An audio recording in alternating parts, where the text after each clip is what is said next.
And we had a presentation we were going to talk about the citizens agenda, but I thought maybe I'll talk to you about three things, which is a bit of how the organization I work for started, where we're at now, and where we're heading, and how it links to gaming in general. And to give you a bit of my backstory, I'm actually originally from Chicago. I now live in Melbourne, and I'm not a game developer. I was a social political activist, turned lobbyist, and then I became a corporate management consultant, and now I consider myself a social entrepreneur, if you will. And when I first connected with games, it was actually with Margot when she said to us, when you first start something new, everyone tells you that you're something different, you know. When we first launched this new website, some people came to us and said, you guys are new media, and some said you're a game, and some people said, you know, you're just a public relations tool, and a mix of different things. And so I said, I'm going to go to this conference called Games for Change in New York. And I rock up to this conference, and there's all these game developers putting up really cool images of this amazing graphics, or this RPG stuff, or this first-person shooter games, applying them to social change or social impact. And it brought me back to my StarCraft days. Are there any StarCraft players in the room? So, you know, these were the strategy games where you build an entire army and you try to attack an alien army with your army. And I would stay up till 5 o'clock in the morning every night on a school night. My mom would come in busting in, what are you doing? Turn that off. Stop playing that game. And I was thinking that this was going to be, hopefully, my future somewhere in space, playing with aliens and Terran and the mix. And so finally I found a place where I could connect both of these worlds. But I still felt at the Games for Change conference that I was kind of an outsider. So let's talk a little bit about the outsider. I want everyone in the room to stand up.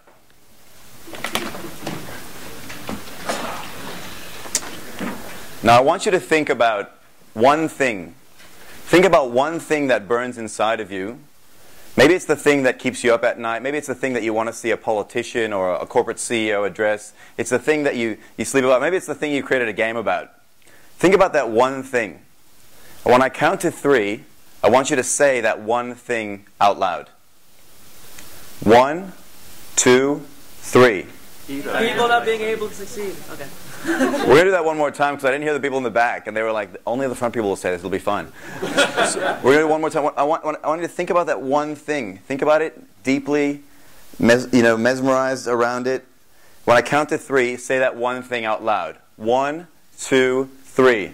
People not being able to succeed. Amazing. Okay. Sit down. Now imagine if you could take every single one of those issues that you just said out loud, and we could connect you with other people who care about those issues, and therefore take those issues to the people who make decisions about those issues, so we could change the way that people are addressing those issues. That's the reason we built a group called RSA. RSA was started in 2010, where we said, why don't we figure out a way to connect the issues that we care about, and we talk about online, on Facebook, on Twitter, at local pubs, at Games for Change conferences, and connect the people who are talking about those issues with those who make bold decisions about those issues. A group of us were sitting in a course called the Center for Sustainability Leadership. They identify 25 young leaders, and they say, we want you to think about an issue that you want to see addressed in the world, build a project, and execute it. And we had a member of parliament come in, and he asked 25 young leaders, how many of you have an issue that you want to see? How many of you are members of a political party? And 0 hands go up. And then he said, how many of you have an issue that you want to see a politician address? And every single hand goes up.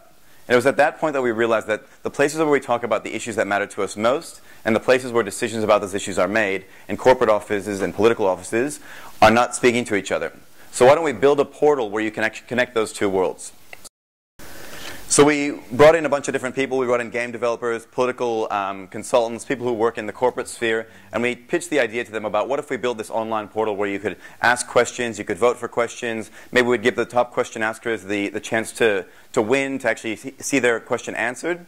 And after creatively destroying this idea over 6 months, we realized there were 3 social objectives that we wanted to address. One of which was around leaders. We realized that our leaders needed to be far more accountable, and they also needed political capital to make bold decisions. We also realized that we needed the media to be far more responsive to the public's issues and to spend more time focusing on the issues that matter. And finally, we also know that the community, or the players of our game, needed to own the issues they care about and actually take responsibility for those issues, rather than just tweeting it off into the ether or setting up a status update that may not go anywhere, or just feel like they've done their piece by ejecting some point of useless information into the sphere and hoping that something will come of it. So we So we pulled all these ideas together, and we decided we would launch the game during the 2010 federal election in the seat of Melbourne. And we set up a website where you could go onto the website, you'd post a question. Once you'd posted a question, you would actually use your different social media networks to share that question across a number of different networks that you might have, through Facebook, through Twitter, through email, through Google Plus now. And we'd get those people to attract others to vote for their questions. And whoever got the top 3 questions would get to directly ask those questions to the person who's about to go into power and get a response from them. And that would be their reward, their incentive. And we didn't know what would happen. So we actually chased a couple of politicians, and it was hard for us to get them to respond at first, and then they finally said, yep, we agree. And so suddenly we had rules for our game. It was one, anyone gets to ask a question. We've wrangled some politicians. We are going to set a time. You have 1 month to ask all the questions and mobilize people behind your questions. And at the end of the time, the top 3 questions will get asked. And so I'll tell you the story of Sam, which is an example of someone who the type of player that we're trying to get involved in this game. So we were at the launch of this game at the Readings bookstore here in Melbourne. And Sam is this 7-foot athlete who works at a local gym, and he walks in and he hears me giving a speech very similar to this one, and he hears some of the rules of the game, that we're starting at the timer started, you've got 3 weeks, get onto it, top question wins. Hadn't really ever been in a bookstore since he was about 4 years old, didn't care too much for politics, was really into Manchester United, and said, you know what, but I want to win this game. So he goes home that night and he puts a question up on the website, and the next day he takes his laptop to the gym and he puts it up on the counter. And as every single person walks into the gym, he says, hey, would you mind voting for my question? The top question is actually going to get asked to politicians, and I've got a question about whether there should be a legalized age on caffeinated drinks in this city. And so slowly his question, actually not slowly, but quite quickly, his question skyrocketed to the top, to the point that people were actually debating whether or not this was an important question in the federal election at this time. And people were, some were challenging, attacking, some were supporting. And luckily he built a base of people that were supporting his question that started to defend his question to others. And at the end of the time slot, he was the most important question in the seat of Melbourne for the federal election. And I had candidates calling me and saying, do we really have to answer this question? We don't have a policy position on this. Do we really have to do something about this? And who is this Sam? And I said, yeah, you do. Those are the rules of the game, and that's how you play. And so they all went, and all their advisors were researching and finding what their position would be, and finally they actually did give a response to Sam's question. And Sam actually approached one of these politicians who was campaigning outside Coles one day and said, hey, I'm Sam, I'm the one who asked the question. And she said, I didn't even realize that was going to win. I didn't think it was for real, and I had to send my whole team researching this, so thanks for bringing that issue into the space, and hopefully we can do something about it when we get into power. That woman actually didn't make it into power, so he didn't hear anything from her after that. To tell you about where we're heading from now, and what this the Citizens Agenda, which is up there, is about, is that since the story of Sam, we've gone and tried this game in multiple ways. We've applied it to the media space, where we've gotten the public to crowdsource questions, and we had the top questions reported on by journalists at the Sunday Age around the issue of climate change.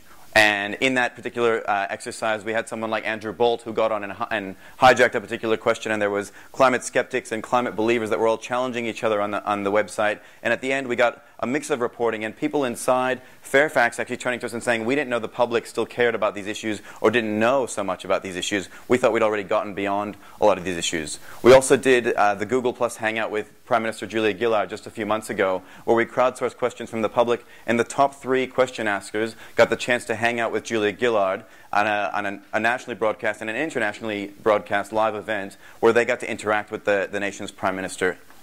Most recently, we also worked with school students from across the nation around education reform. We went to the capital cities of across Australia, and we had students driving questions about education reform, a really interesting topic. And we were wondering, would we be able to get that many students between the ages of 13 and 18 years old asking questions and campaigning behind questions around education reform? And we had about 5,000 students across the country campaigning to win, and we ended up flying the top 3 question askers to Canberra to ask National Education Minister Peter Garrett their questions. And all of them were thrilled and said that they'd never known they had so much power as a citizen in this country to actually be directly interacting with a member of parliament in that way. Where to from here? The Citizens Agenda. Next year we want to do something different that will give all the Sams that aren't just in Melbourne, but the Sams around different parts of Australia the chance to ask their political candidates a question. And so we're doing a a political media intervention. We're going into every single marginal electorate in the country, and we're going to see if we empower the citizens of the nation to ask questions and vote for questions, can they set a new agenda for the types of things that we see before the next federal election? If we go to every single marginal electorate and people are campaigning behind questions, will we see different issues come up than what we normally see from our politicians and the media? And so we're partnering with Fairfax Media, who's going to be reporting on the issues as they bubble up through the RSA. We're also partnering with the University of Melbourne, who's going to be doing research to see, does this impact on political reporting? Does this impact on political engagement in the country? And does it actually shift the way that this landscape works? And one of our taglines is, democracy is not a spectator sport. So our question is really, can we intervene during one of the biggest political sporting events in the country to get people to play the RSA game and really change the way that this sporting event functions? And the question I hand over to you, the real game developers, or some of you that are the real game developers, who are the insiders and not the outsider like me, is what are the game dynamics that we can include or put into the initial layer of the RSA game to make it more effective, to actually enable more and more people, more and more SAMs, to get engaged and involved in a game like this? Thank you.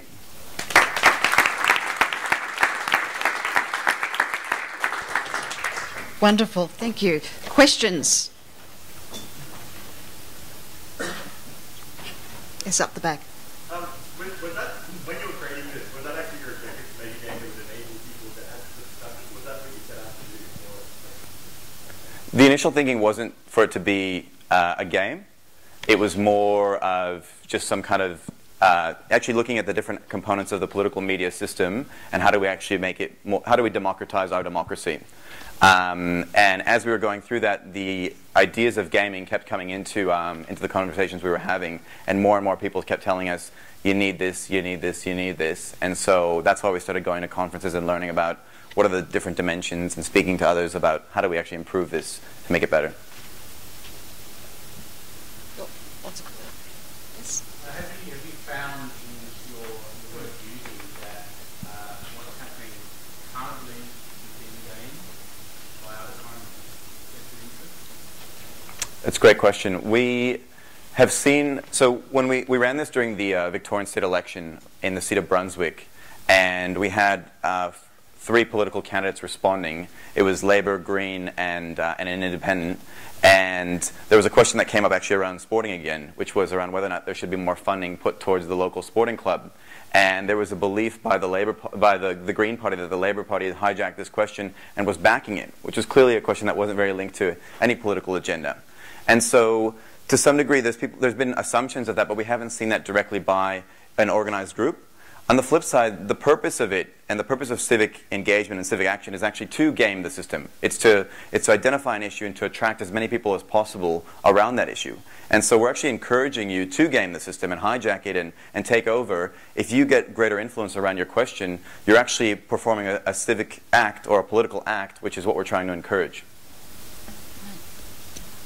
Peter? We've had some discussions, because I don't believe in democracy or politicians, and I think it's expected to do shit. We've got bigger problems. But that sort of notion of the citizens' agenda, if you sort of get the community, have you thought about then saying, how do we make it a democracy?